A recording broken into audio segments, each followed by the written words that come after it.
Well, it's easy to eat healthy in the summertime with all of the fresh produce in stores and at farmers markets across the tri-state. But mistakes can come up when it comes to storing, and that produce could cost you a little bit of money. So Simply Money's Amy Wagner here with more on how you can save some money probably buying and then storing and keeping all of that goodness, right? But that's the problem. How many times, and this has happened in my house too, Mine too. Buy a bunch of produce. We love that fresh produce, the fruits and vegetables, but then I look at it a few days later and I'm like, this has already gone bad and we haven't used it. You end up throwing it away. That's like throwing money into the garbage. I know. And then I started researching the story and was like, oh my gosh, there's so much to take away from this. So a lot of fruits and vegetables actually emit something called an ethylene gas. It makes those fruits and vegetables and the ones around them ripen more quickly. So if you take like an apple or an onion and you store it by potatoes, those potatoes are going to sprout almost immediately. The best way to keep your potatoes is in a paper bag because they breathe more easily, and then put them in a cold, dark place like a pantry, but not the refrigerator. Interestingly,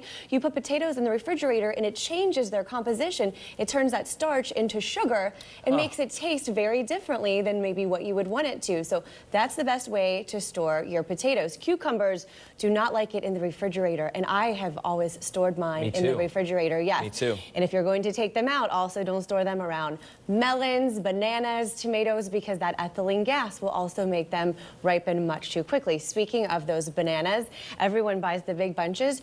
When you get them home, separate them and put a little plastic wrap on the ends of them because that keeps that ethylene gas in, and it will take them much longer to ripen. So you don't have, 5 bananas that have gone completely brown on you before you can ever get to them. So, well, and I feel then in that case like we're making banana bread. Yes, exactly. You know what I mean? You're trying to reinvent the wheel of what to do with it. What can we do with this so we don't have to throw it away? So yeah, lots of things like that you can do, and make sure when you get those fruits and vegetables home that you don't wash them immediately. You should wash them, of course, before you eat them, but that dampness and then of course introduces bacteria, and you don't want that. And carrots, if your kids eat carrots, which mine love, those little baby carrots, store them in a container in the refrigerator in water, and just make sure you change that water. I love it. Tip of the week? Tip of the week is a 1-day money fast.